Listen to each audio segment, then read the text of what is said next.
That's a damn good question, but they calling him daddy.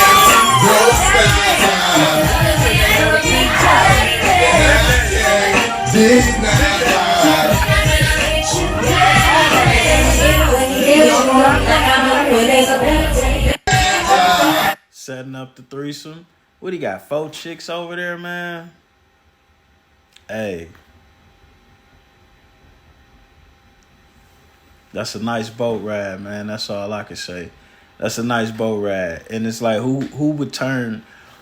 Just think about it. Who living like that would give that up to somebody that they just watched be disloyal to the nigga that loved them? Just think about this here. Just rationalize.